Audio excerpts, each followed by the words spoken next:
to test the optimality of initial basic feasible solution of a transportation problem, it is essential that the detailed knowledge about the loop in a transportation table. Okay, so in this class we are going to discuss all about loops in a transportation table. We first define what is loop.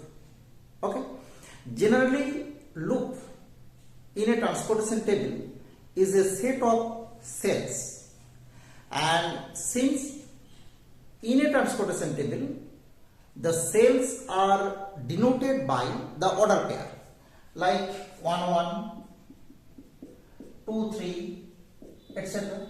Okay, so we say that the loop is nothing but a set of order pair.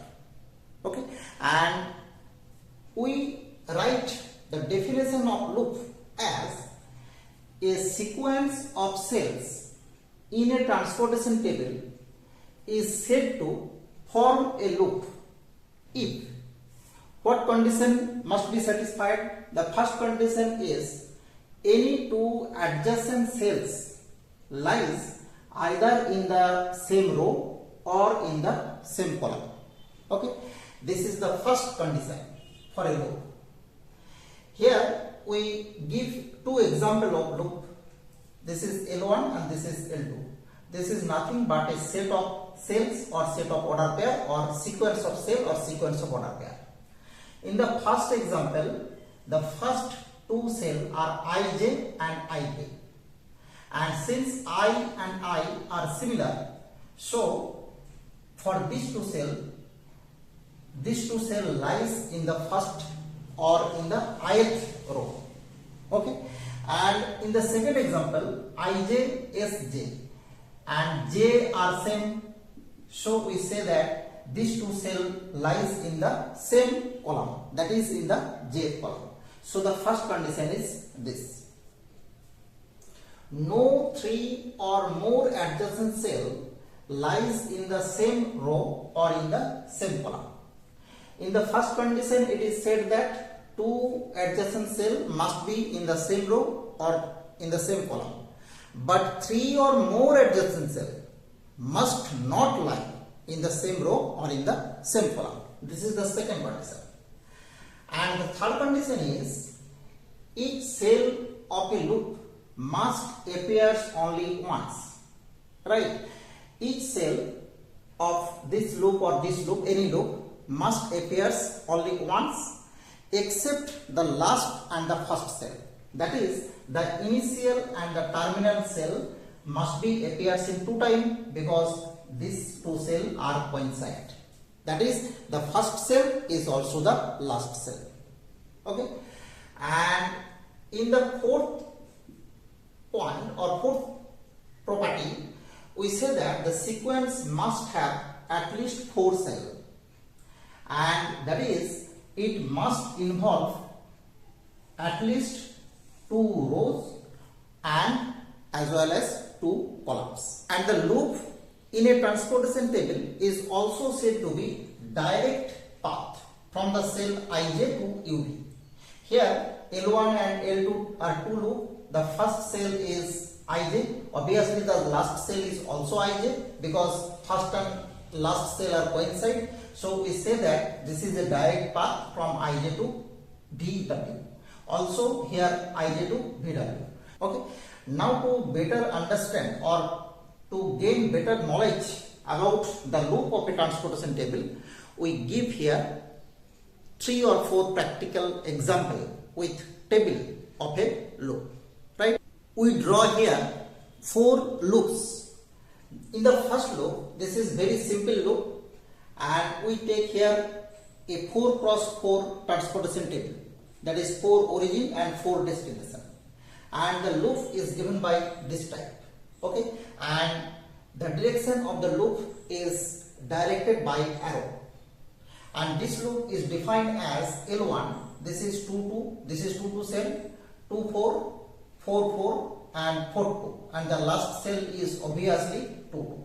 Okay, this is simple loop, and to indicate the loop clearly, we write here the loop in red color. Okay. In the second loop, it is also a important type of loop, and this loop contains the point. This is 1 2. This is the first cell we take. This is 1 4. This is 2 1. We write here 2 1. But if we write 1 2, this is 1 4. This is 1 4. Now we write the next cell. This is 4 4. Okay. We write here 4 4. Now we write 4 1. 1 by 1. And then 2 1. Now write 2 1. Okay. And at last we write 2 2. This is 2 2. And the last cell is also the first cell. This is 1 2. And in this loop, these and these are some critical type of loop. And in this loop, 6 points are here. This is 1 1 1 2.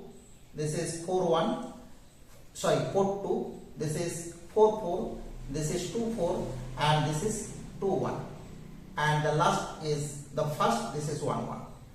And in this loop, this is a transportation table with 5 origin, 5 destination, and the loop contain 1 1 1 2 5 2 5 3 2 3 2 5 3 5 and 3 1.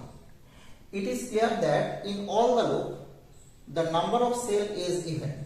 Here number of cell is 4. Here this is 6. Here this is also 6. Here this is 8. Okay. And if we see that in this loop, 2 rows are involved here. Here 3 rows are involved. First row, second row and fourth row. And since there will be 2 rows, so number of cell is 2 into 2, this is 4. Here 3 rows involved, so the number of cell is 2 into 3, this is 6. Here also 2 rows involved, first, second and fourth. So the number of cell is 2 into 3, and here 4 rows involved. Okay, so the number of cell is 8. So by property or as property of loop, we say that the first property, number of cell in a loop is even. Okay, it is clear that it is 4, 6 and 8. So the number of cell in a loop is always even, not odd, right? And if k rows is in the loop, okay, and we also say k rows or k columns, okay, k column also, and the number of cell is 2 into the number of row. This is 2 into k.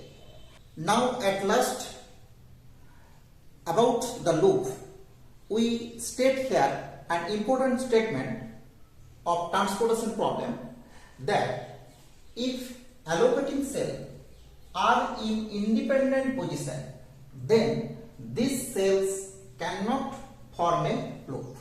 Okay, or it is said that if allocating cell are in dependent position, if it is not independent, then it is dependent position, then this cell must form a loop.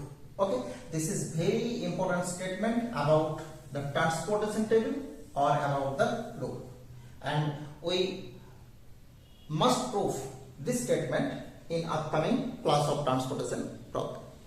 And this is the today's class about the loop of transportation problem. Thank you for watching.